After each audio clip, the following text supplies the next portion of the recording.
ఇక్కడ ఇక్కడ వచ్చిన అందరికి థ్యాంక్స్, మీ అందరికి ధన్యవాదాలు. ఇక్కడ పార్టిసిపేట్ చేస్తున్నందుకు. ఈ రోజు మనం సివిక్ యాక్టివిటీ జరుపుతూ ఉన్నాము. ఈ మన మన రేపటి నుంచి ఇండియా భారతదేశంలో మనకి ఎన్నికలు మొదలవుతున్నాయి. అది ఫస్ట్ పేజ్. మన రాష్ట్రంలోకి వచ్చేసరికి మనం 4th పేజ్ లో ఉన్నాము.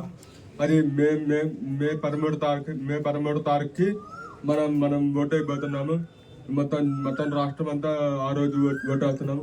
అలాగే మన జిల్లాలో ఉన్న 7 కాన్స్టిట్యున్సీలు ఉన్న మనకి టైమింగ్, ఓటింగ్ టైం, ఓట్ వేసే టైం కూడా వచ్చింది.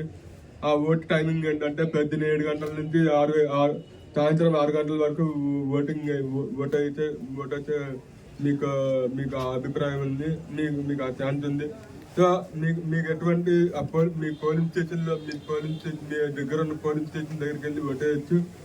సో అలాగే మీ అలా అని చెప్పి 6 గంటలు దాటిన తర్వాత మీరు 6 గంటలు దాటిపోయిన తర్వాత మీరు బయట ఉన్నారంటే మేము అక్కడ స్లిప్ ఇస్తాము.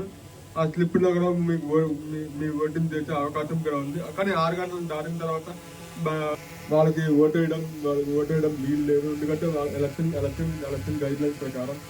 సో దయచేసి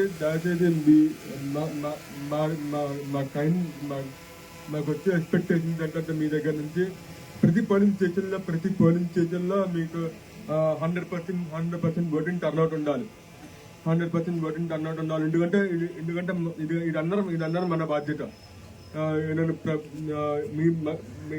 మన బాధ్యత, మీ బాధ్యత, ప్రజల అదే సిటిజన్ గా ఇది మన బాధ్యత. ప్రభుత్వం చూస్ చేసుకోవడానికి అది మన చేతులు. మన ఒక ఓటు విలువైంది కదా. ప్రతి ఓటు విలువైంది. సో పోలింగ్ స్టేషన్ మీ దగ్గర ఉన్న పోలింగ్ మీ